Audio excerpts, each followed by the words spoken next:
네, 안녕하세요. 이번 시간에는 인권 보장과 기본권 첫 번째 시간입니다. 이 단어는 선생님이 세 개로 나눠서, 3차시로 나눠서 수업을 진행을 할 건데요. 네, 이번 시간에는 인권의 특징과 인권 보장의 역사에 대해서 살펴보겠습니다. 네, 먼저 수업을 시작하기 전에 그럼 살인범에게도 인권이 있을지 한번 생각해 볼까요? 네, 인권이라는 말 들어보셨을 텐데요. 네, 인간이 당연히 갖는 권리, 그런 것을 인권이라고 하는데, 연쇄 살인마가 있어요. 우리나라에도 뭐 이런 연쇄 살인마들이 있어요. 네, 사람을 굉장히 여러 명 죽인 거죠. 특히 이 중에 유영철이라는 사람에 대해서 좀 보면은, 어, 이 이 사람은 이제 굉장히 좀 악랄한 연쇄 살인마라고 볼 수 있는데 사람을 죽이면서도 아무런 감정이 없어요. 양심의 가책 이런 거 느끼지 않고 피해자 가족의 한 말을 보면은 시신을 토막을 내고 그리고 망치로 때리고 하루에 200번 찔렀대요. 굉장히 흉악범이죠. 흉악하고 정말 피도 눈물도 없는 그런 살인범이라고 할 수 있는데 2005년에 이 사람이 너무 이제 살인도 많이 했고 살인의 방식이 잔혹하다라고 해서 사형을 선고했습니다. 근데 우리나라는 여러분도 아시다시피 사형을 선고는 할 수 있지만 집행을 하지 않아요. 사형 집행은 하지 않는 실질적인 사형 폐지국이라고 볼 수 있는데 집행이 되지 않았어요. 그래서 아직도 교도소에 있다고 하는데 이런 살인범에도 과연 인권이 있을지 한번 여러분 생각해 보시겠어요? 네. 여러분 인권은 사실 누구나 갖고 있는 권리예요. 그래서 한 명도 예외가 없어요. 이런 살인범, 다른 사람의 어떤 생명, 소중한 인권 중에 하나인 생명을 빼앗은 이런 살인범에게도 인권이 있습니다. 인권은 모두에게 있다. 일단 이렇게 알아두시면 될 것 같아요. 네, 이번 시간에는 두 가지를 배울 건데요. 첫 번째는 인권의 의미를 배울 거예요. 인권이 뭔지 그리고 인권의 특징에 대해서 배울 거예요. 지금 여기 보시면 범죄를 저지른 피의자인데요. 이 피의자를 지금 가려주고 있죠. 이때는 코로나 아니에요. 코로나 아니고 피의자의 신상을 보호해 주는 거예요. 그래서 이렇게 범죄를 저지른 것으로 의심되는 피의자의 신상을 보호해 주는데 왜냐하면 이 사람들도 다 인권이 있기 때문이죠. 신상을 공개하는 경우는 좀 예외적으로 이 사람이 어떤 범죄를 저지른 게 굉장히 확실하고 이 사람의 범죄를 알리는 것이 공익적인 목적이 있을 때만 공개를 하고요. 그렇지 않은 경우는 인권이 있기 때문에 보호를 해주고 있습니다. 그 다음에 두 번째는 인권 보장의 중요성인데요. 그럼 인권이라는 거는 우리가 이제 인권 지금 뭐 당연히 소중한 권리고 당연히 인간에게 적용되는 권리다라고 생각할 수 있지만 사실 예전에는 그렇지 않았어요. 이 인권 보장이 어떤 보편적으로 전 세계적인 걸로 마련되는 토대는 바로 이 사건인데요. 이분 히틀러죠. 독일의 히틀러. 2차 세계대전이 인권 보장에 있어서 굉장히 중요한 또 계기가 됐어요. 왜냐하면 2차 세계대전 때 많은 유대인들이 학살됐고 또 많은 그 군인이나 아니면 일반 시민이 이 전쟁 때문에 죽었거든요. 그래서 2차 세계대전 이후에 우리 다시는 전쟁을 하지 말자 그리고 평화를 유지하자라고 만든 기구가 바로 유엔이에요. 유엔은 유나이티드 네이션즈의 약자고요. 이게 국제연합이에요. 이 기구를 만들어서 여기서 그 세계인권 선언이라는 선언문을 발표를 하는데요. 모든 사람이 인권이 있다 하면서 모든 사람이 어떤 인권을 갖는지 전 세계 사람들이 이런 거를 밝히고 있어서 인권 보장의 보편적인 기준을 마련했다.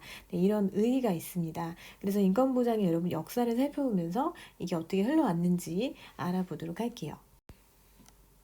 그럼 먼저 인권의 의미부터 알아볼게요. 인권의 의미는 인간이라면 누구나 갖는 기본적인 권리를 인권이라고 합니다. 여기서 포인트는 이제 누구나 기본적인 권리라는 것인데요. 인권은 아까 선생님이 얘기했지만 연쇄 살인범에게도조차 인권이 있습니다. 단지 인간이라는 이유로 갖는 권리가 인권이다 이렇게 알아두시면 돼요. 인권의 특징은 세 가지가 있는데요. 첫 번째는 보편성입니다. 보편성이라는 거는 모든 사람이 갖고 있다는 거죠.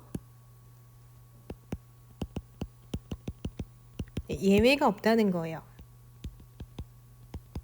그 선생님이 살인범조차도 연쇄 살인범조차도 인권이 있다 그랬죠. 예.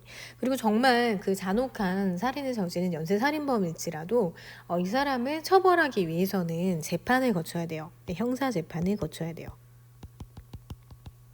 그리고 이 재판에서 피고인에게도 보장해주는 인권들이 있거든요. 뭐 진술을 거부할 수 있다든지 등등.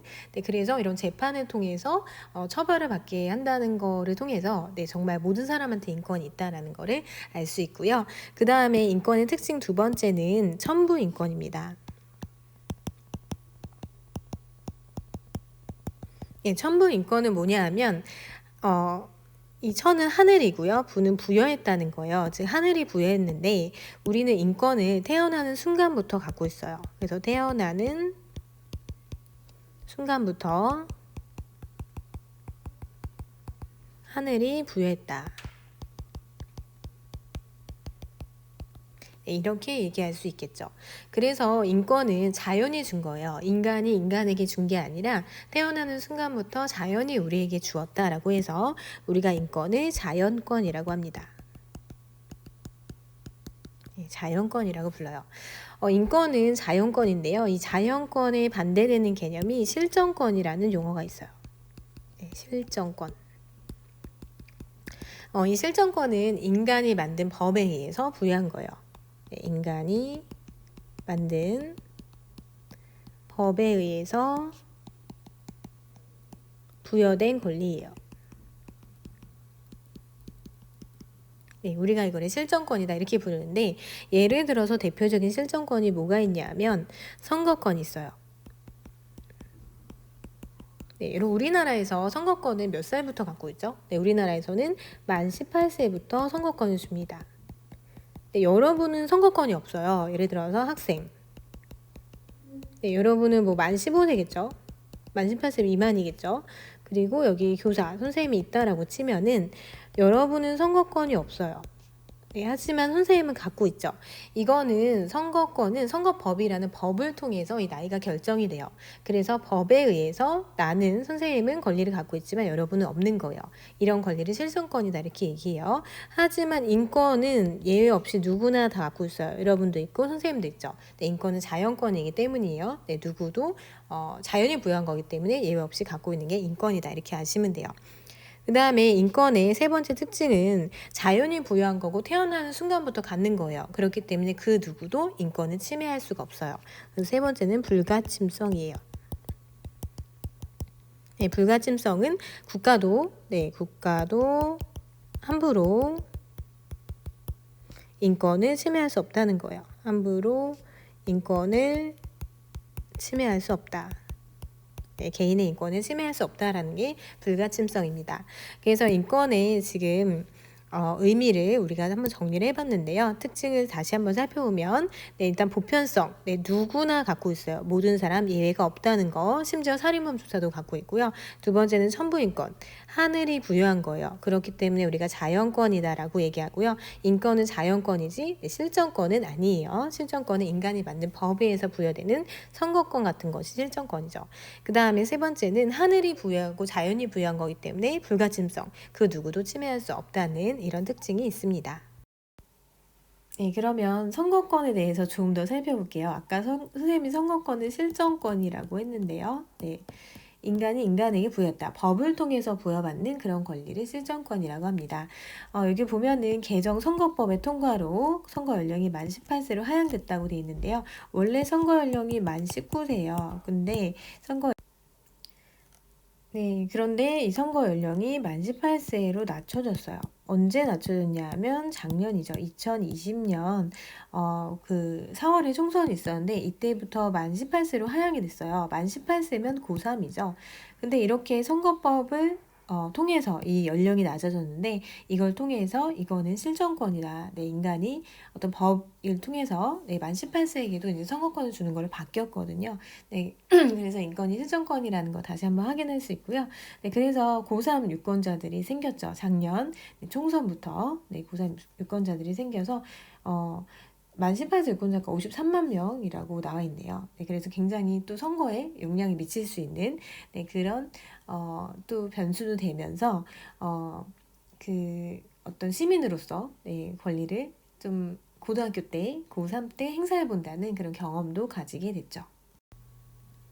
네, 다음은 인권 보장의 중요성인데요. 네, 인권 보장의 역사에 대해서 살펴보도록 하겠습니다. 먼저 고대와 중세 시대에는 인권이라는 개념이 없었어요. 인권 보장이 이루어지지 않았어요. 네. 그래서 이때는 뭐 고대의 노예라든지 중세의 농노 이런 사람들의 인권이 아예 없었죠. 네. 그런데 이제 근대로 넘어오면서 인권 보장의 개념이 생기기 시작해요. 이런 고대, 이 중세에서 근대로 넘어가는 두 가지 사건이 있는데 정치적으로는 시민혁명이고요. 그 다음에 경제적으로는 산업혁명이에요. 그래서 이 두 가지 혁명 이후의 시대를 우리가 근대라고 불러요. 근데 인권 보장과 관련 있는 거는 네, 시민혁명인데요. 예를 들어서 근대 시민혁명이 뭐 이제 여러 가지 있는데 세 가지 정도 있는데 대표적인 프랑스 혁명을 살펴볼게요. 네, 프랑스. 네, 프랑스는 당시 사회가 어떤 모습이었냐면 신분제도가 있었어요. 근데 신분제도가 약간 이상했어요.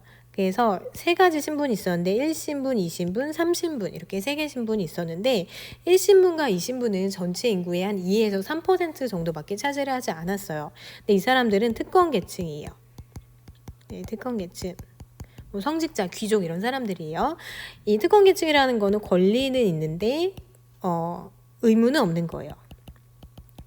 정치적인 권리는 막 있는데 세금 이런 거를 내지 않는다는 거죠. 그리고 이 30분이 당시에 대부분을 차지하는 시민이었는데 이 시민은 반대로 권리는 없는데 의무만 있어요.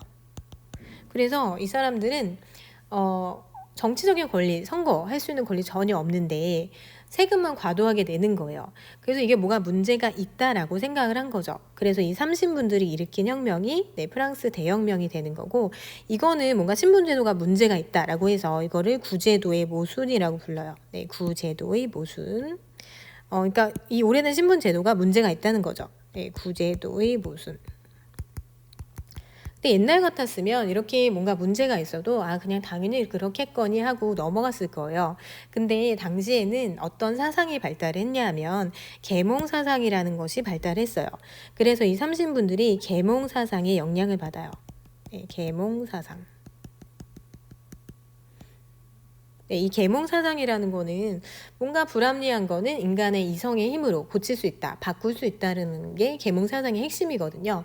그래서 당시에 이 삼신분이 영향을 받은 게 시민들이 영향을 받은 게 이 신분제도가 뭔가 불리한데 우리가 이거 바꿔야 한다라는 그런 계몽 사상의 영향을 받아서 이들이 일으킨 게 네, 시민혁명이죠. 시민혁명. 시민혁명을 일으켜요. 대표적인 시민혁명이 3개 정도 뽑을 수 있는데 영국, 미국, 네, 순서대로 네, 프랑스 혁명이 있어요. 근데 이 시민혁명의 결과 중요한 내용이 뭐냐면 모든 사람의 어떤 인권, 자유와 평등, 모든 사람이 자유롭고 평등하다 이런 내용이 문서에 명시됐다는 거예요. 그래서 모든 사람의 어떤 인간 존엄성, 모든 사람이 소중하다라는 인간 존엄성이나 자유, 네, 평등 이런 개념들이 문서에 이제 명시가 되었다는 게 굉장히 중요한 거예요. 그 전에는 인간이 소중하다 이런 뭐 개념이 없었어요. 근데 이런 혁명을 통해서 네, 모든 사람 자유롭고 평등하다. 문서에 명시죠. 네, 계속 오타가 있는데 네, 문서에 명시가 되었습니다. 네. 그래서 이 문서에 명시됐다는 게 굉장히 또 중요한 시민혁명의 결과고요. 그 다음에 이제 근대에서 현대로 넘어오면서 일어나는 변화가 근데 이때 근대 시민은요 모든 사람은 아니에요. 이때 자유 어떤 정치적 권리를 획득한 사람은 모든 사람이 아니라 부르주아들만이었어요. 네, 당시에는 이 부르주아는 이제 돈 많은 사람들을 얘기하는 거죠. 그래서 가난한 농민이나 뭐 노동자나 여성의 권리는 여전히 보장되지 않았는데 이제 현대에 오면서 그 사람들의 어떤 정치적 권리까지 보장이 돼요. 근데 근대와 이제 현대를 가르는 거는 세계대전인데요. 네, 두 차례에 걸친 전쟁을 통해서 특히 2차 세계대전은 네, 2차 세계대전은 이 전쟁을 하면서 굉장히 많은 인권 유린이 있었어요. 네, 거의 600만 명이 넘는 유대인이 학살이 됐어요. 네. 그래서 굉장히 끔찍한 어떤 인권 침해가 있었는데 이 전쟁 이후에 다시는 이런 끔찍한 전쟁을 하지 말자라고 해서 아까 선생님이 뭐가 만들어졌다고 했죠? 네, 유엔이 설립이 돼요. 국제연합. 네, 국제연합. 이게 언제 설립이 되냐면 전쟁이 끝나자마자 설립이 되거든요. 그게 1945년도예요. 네, 우리가 광복을 맞이한 연도랑 똑같죠. 이 국제연합에서, 그러니까 국제연합은 평화 유지를 위해서 만든 거예요. 다시는 전쟁하지 말자. 네, 전쟁을 하지 말자는 거죠. 네, 그래서 이 국제연합에서 발표한 문서가 하나 있는데요. 그게 세계 인권 선언문이에요. 세계 인권 선언문. 세계 인권 선언문은 1948년에 발표가 돼요. 근데 이 문서가 중요한 거는 뭐냐면 국가 단위를 넘어서 전 세계 사람들이 보편적으로 인권을 갖고 있다라는 게 처음으로 명시가 돼요. 그래서 모든 사람의 인권의 기준이 제시가 돼요. 네, 국경을 넘어서 전 세계 사람들의 인권이 있다라는 내용이 명시가 되기 때문에 현대에서 중요한 인권 보장과 관련된 문서라고 할 수 있고요. 우리나라의 경우를 보면은 우리나라는 모든 사람이 인권이 있다라는 내용이 어디에 명시가 돼 있냐면 헌법에 명시가 돼 있어요. 네, 우리나라의 경우에는 헌법에 명시돼 있다. 네, 헌법에 명시. 네, 헌법은 선생님이 OT 시간에 설명했지만 우리나라의 최고법이자 기본법이라고 했는데요. 우리 헌법 10조에 보면은 모든 사람의 인권이 있다라는 내용이 나와 있어요. 그래서 조금 이따가 살펴보도록 할게요. 네, 그러면 좀 사진 자료로 근대와 현대의 인권 보장을 볼 건데요. 지금 여기 보면은 그림이 이 노인이 둘을 안고 있어요. 근데 굉장히 힘들어 보이죠. 이 노인은 당시 프랑스 혁명 당시에 3신분을 얘기하고요. 이 사람들은 1신분과 2신분을 얘기해요. 그래서 뭔가 신분제도에 모순이 있다라는 거를 이 그림을 통해서 알 수 있고요. 프랑스 혁명의 결과 발표된 문서가 인권 선언문인데 이게 프랑스어네요. 네, 데클라시옹 드 droit de l'homme라고 해서 인간의 어떤 권리에 대한 선언문이죠. 네, 여기에 이제 어떤 내용이 있냐면 인간 존엄성. 네, 모든 인간은 존엄하다라는 내용과 모든 인간은 자유롭고 평등하다. 네, 근데 이 30분만 차별받고 있다. 네, 이런 내용이 그러니까 이렇게 하면 안 된다라는 내용이 문서로서 명시가 됐죠. 그래서 근대의 인권의 어떤 이런 보장이 출발하는 시발점이라고 볼 수 있고요. 그 다음에 현대에 보시면 이게 그 유대인들의 모습이에요. 네, 강제 수용소에 수용된 유대인들. 굉장한 인권 유린이고 인권 학살이죠. 네, 보면은 다 먹지도 못하고 강제 노역만 이렇게 한 거예요. 그리고 실제로 많이 죽기도 했고요. 뭐 가스실 이런 데서 대량으로 죽여버리기도 하고 그랬는데 이런 인권 침해가 더 이상 일어나서는 안 된다라고 해서 발표한 문서가 세계 인권 선언문이에요. 이걸 발표한 기관이 유엔이라고 했죠. 국제연합에서 발표를 하고 이게 중요한 거는 국경의 단위를 넘어서 전 세계 사람들이 인권이 있다. 어떤 보편적인 기준을 제시했다는 점에서 의의가 있다. 이렇게 알아두시면 되겠죠. 네, 다음은 우리 헌법 10조인데요. 우리 헌법 10조에 인권 보장에 대한 내용이 들어있어요. 이 10조를 같이 한번 읽어볼게요. 네, 모든 국민은 인간으로서의 존엄과 가치를 가지며 즉 인권이 있다라는 거를 명시를 하고 있죠. 모든 국민이 행복할 수할 권리를 가진다. 그리고 국가는 이 개인이 가지는 불가침, 침해할 수 없는 인권을 확인하고 이거를 보장해 줘야 된다라고 얘기를 해주고 있어요. 그래서 우리나라는 헌법에 인권 보장과 관련된 내용이 명시가 되어 있다. 그리고 국가가 이거를 심지어 보장을 해줘야 된다라고 나와 있다는 것도 알아두시면 되겠죠. 네, 초성 퀴즈 한번 풀어볼게요. 오늘 배운 내용을 정리해봅시다. 인간은 누구나 인간답고 존중받고 인간답게 살 수 있는 권리, 즉 이거는 인권이겠죠. 네, 인권을 가지고 있어요. 인권은 누구나 갖기 때문에 누구나 갖는 거를 보편성이라고 했죠. 네, 보편성을 띠고 있다. 인권은 하늘이 준 권리라는 의미에서 하늘이 부여했다. 천부 인권이라고 하고요. 네, 인권은 실정권이 아니라 인간이 만든 법에 의해서 부여되는 게 아니라 자연이 줬다라고 해서 자연권이라고 불렀어요. 그리고 그렇기 때문에 불가침성, 그 누구도 침해할 수 없다라고 얘기했고요. 근데 시대에는 이제 시민혁명이 일어났고 이 시민혁명의 결과 자유와 평등이 제도적으로 문서로서 보장되었고요. 2차 세계대전 이후 유엔 국제연합에서 채택된 세계 인권 선언이겠죠. 네, 이거는 모든 사람의 인권의 기준을 제시했다는 점에서 의의가 있죠.